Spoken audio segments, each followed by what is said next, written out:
سب سے زیادہ عظیم ذات، عظیم ہستی کون سی ہے؟ مسلمان۔ سب سے زیادہ عظیم، سب سے زیادہ عزت دار کون ہے؟ مسلمان ہے۔ قرآن میں مسلمانوں کی تعریفیں بیان کی ہے، قرآن میں مسلمانوں کے چرچے بیان کیے گئے، قرآن مسلمانوں کی عزتیں بیان کرتا ہے۔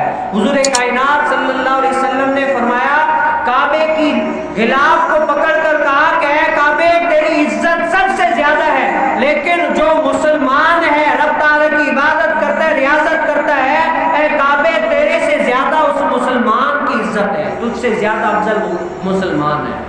عزتیں ہیں تو کسی نے کہا کہ مسلمان کی تو عزتیں، ریاضتیں سب کچھ زیادہ ہے، لیکن دیکھا کیا ہے کہ جو مسلمان ہے وہ دنیا کے اندر بہت تکلیف میں، رنج میں، بہت دکھ میں، آپ نے بھی دیکھا ہوگا۔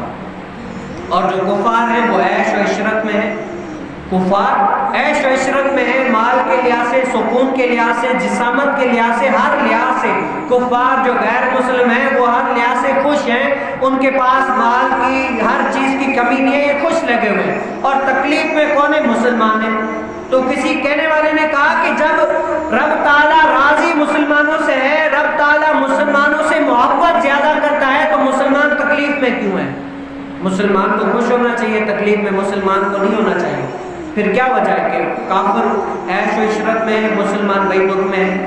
تو اس کی وجہ کیا ہے؟ اس کی وجہ قرآن نے کیا بیان فرمائی، میں اپنے انداز میں آپ کو سمجھاتا ہوں۔ جیسے کفار کی خوشی یہ عارضی طور پر ہے، عارضی طور پر ہے، اس کے بعد وہ خوشی چلی جائے گی، اور مسلمانوں کا دکھ بھی یہ بھی عارضی ایک طور پر ہے، یہ بھی کچھ لمحوں کے لیے، کچھ سالوں کے لیے واپسی چلا جائے گا۔ مثال کے طور پر جیسے کفار ہے، کسی کو کہا جائے، مسلمان کو کہا جائے کہ بھئی باہر سخت دھوپ ہے، آپ کو باہر سخت دھوپ میں کھڑا ہونا ہے، 3 دن آپ کو دھوپ میں کھڑا ہونا ہے، اس کے بعد آپ کو ایئر کنڈیشن میں بٹھا دیا جائے گا، اس کے بعد آپ کو ایئر کنڈیشن سے باہر نہیں نکالا جائے گا، آپ ایئر کنڈیشن میں ہی ہوئے۔ اور کافر ہے، ان سے کہا جاتا ہے کہ آپ کو 3 دن کے لیے ایئر کنڈیشن میں بیٹھنا ہے، اس کے بعد آپ کو ہمیشہ کے لیے کیا بیٹھنا ہے؟ دھوپ میں بیٹھنا ہے، آپ دھوپ میں رہیں گے۔ بتاؤ عقل مند کون ہے؟ وہ 3 دن جو ابھی دھوپ میں رہے، بعد میں ایئر کنڈیشن میں ہمیشہ کے لیے ہوگا، یا جو ابھی 3 دن کے لیے ایئر کنڈیشن میں ہو، بعد میں ہمیشہ کے لیے دھوپ میں ہوگا؟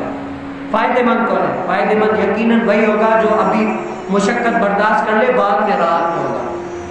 تو قرآن کیا کہتا ہے کہ یہ کافر، یہ غیر مسلم جو ہے نا، ابھی راحت میں، ابھی سکون میں ہے، لیکن جب مریں گے دائمی عذاب، دائمی جہنم میں جائیں گے، ہمیشہ کے لیے جہنم میں رہیں گے۔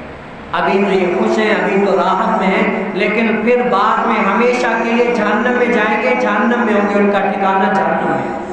اور مسلمانوں کا ٹھکانہ کیا ہے؟ جنت ہے۔ آخرکار اپنے کیے کی سزا پا کر کیا کرے گا؟ جنت میں جائے گا۔ تو فائدہ مند کون ہے؟ مسلمان ہے۔ اللہ تعالیٰ نے ہمیں مسلمان بنایا۔